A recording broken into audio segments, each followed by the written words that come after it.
So you want to be a represented model, but you're new to this whole process, or you aren't getting responses from your applications. If you want to learn how to get noticed by the agencies you're applying to, then keep watching. My name is Carly. I am a product manager in tech, and I'm also a model represented in the New York, LA, and New England markets.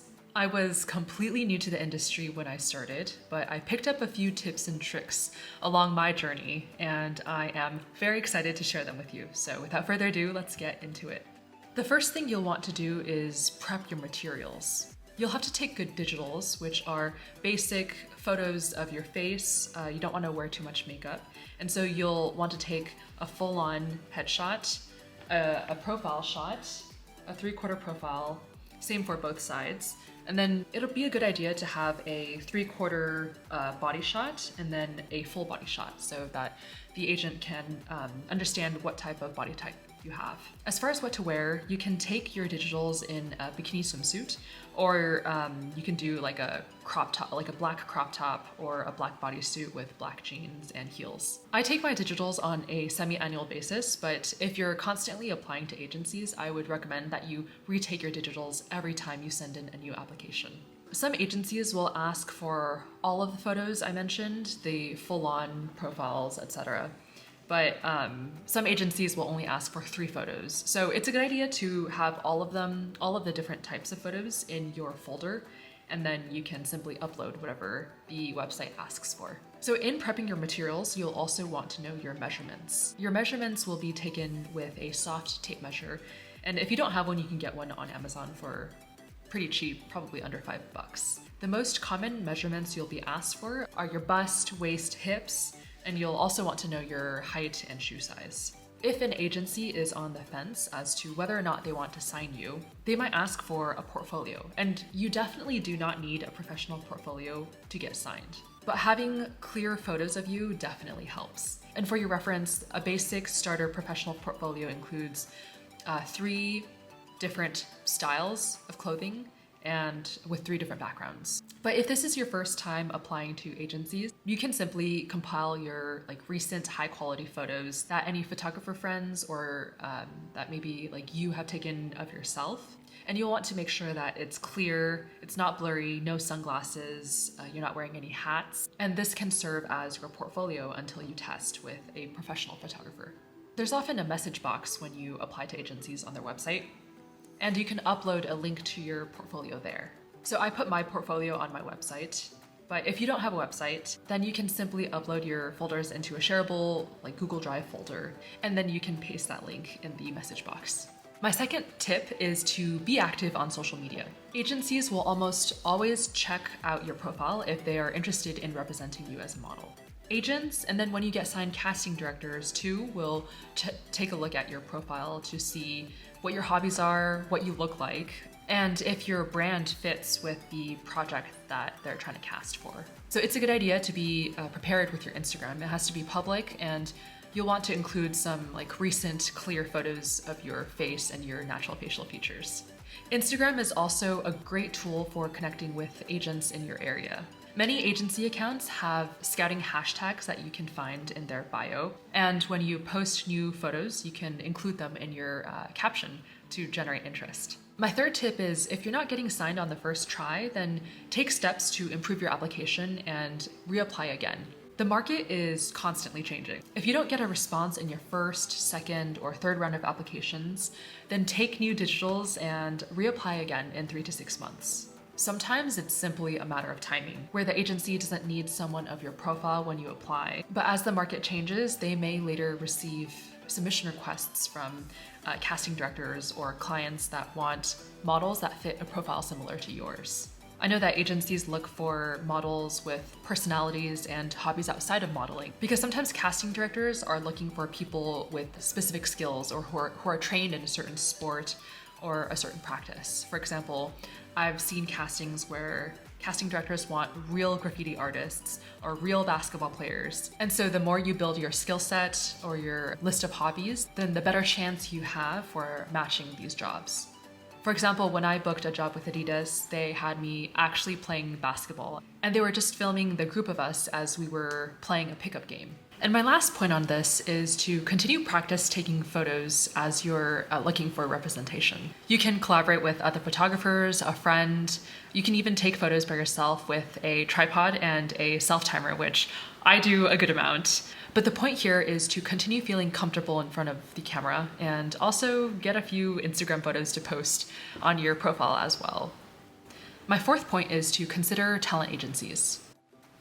So compared to modeling agencies, talent agencies usually have a more expansive roster because they submit their talent for not only modeling jobs, but also TV jobs and commercial jobs as well.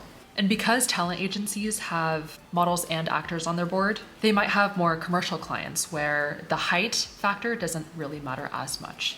And so as a result, talent agencies, I think, are a little bit more flexible in signing people with a variety of looks and heights. And I've noticed talent agencies are more common outside of the typical modeling markets, which are, I think, New York and LA, and maybe any other like bigger city. So if you're in a smaller market where there aren't as many modeling agencies, you can also try and see if you can get signed with a talent agency instead. My fifth tip, it's a long one, is to book work on your own. Starting out as a freelance model can be a good idea for a couple of reasons. One, you can build experience, which will help market you to potential agencies as you look for representation. Two, agents should be making money from the booking commissions, and so they want to represent someone that they think can book jobs. And if you've already booked jobs, then you're showing them that you are bookable and therefore you will make them money. And so here are a few avenues to find freelance work. You can sign up for casting apps. The one I like to use is NewBook, which offers modeling jobs that you can book directly. These apps usually take 10% of what you get paid as the booking fee.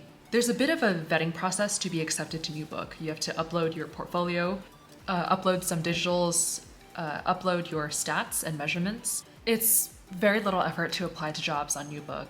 For me, when I apply to jobs, I'll click into the app, I'll browse their job board and click into a job that I want to apply to. And you can hit submit to job, choose the role that you're submitting for, and then I'll select a main submission photo from my portfolio. And if the client is interested, then they'll reach out to you and it goes from there. I've noticed that the rates on NewBook can be a little bit lower than the rates I get from the jobs that my agency submits me for. And usually it's because they don't pay for usage. So you usually get paid just for the amount of time that you work. And as a result of that, the bookings are generally in the hundreds range as compared to maybe in the thousands. But if you're just starting out, you don't have agency representation, and you have a portfolio, I think NewBook is a great place to start to try to book work on your own.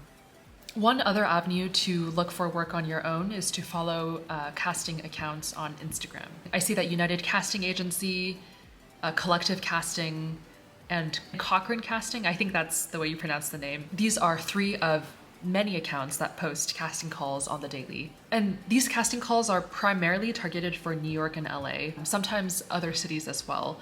But if you're not in one of these markets, one thing you can do is look at the Instagram of whatever agent that you're super excited to sign with. Look at who they're following, and maybe you can type in casting to figure out which casting accounts or casting directors they're following. Usually if there's that type of connection, then they are getting a lot of casting requests from these specific casting companies, and you can click into the casting company, you can follow them, see if they post any casting calls, and when they do, you can apply to them. But as far as the casting accounts I suggested, I see that they usually post castings for extra roles, so usually it'll be like $100 or $150 for 4 to 5 hours of work. And you can apply to these castings through submissions directly on their Instagram. My final tip for finding work on your own is via casting websites. Casting Networks, Casting Frontier, and Backstage are all casting websites on which you can self-submit for jobs. If you don't have representation, you'll have to pay a monthly fee or a fee per submission. But the jobs here, if booked, are generally much higher paying than the above two options I discussed, because they usually pay for the time you work to shoot and also the usage as well. And many agents will also submit their models through these websites. Overall, rejection is the norm in this industry. I've been rejected 1,000 times more than I've had yeses. If you get rejected, retake your digitals, keep your social media updated, keep building your portfolio, and maybe try to book work for yourself. And those are my 5 tips for success in finding agency representation. Please comment below what your favorite tip was, or if you have any questions. I am very happy to provide any further clarification. If this video was helpful, please like and subscribe. I would really appreciate that. Also follow me on Instagram at Carly Fang, and check out my blog, The Humble Hyphenate, where I give modeling and tech career advice. I'll link that down below. But that's all for now, and I will see you in the next video.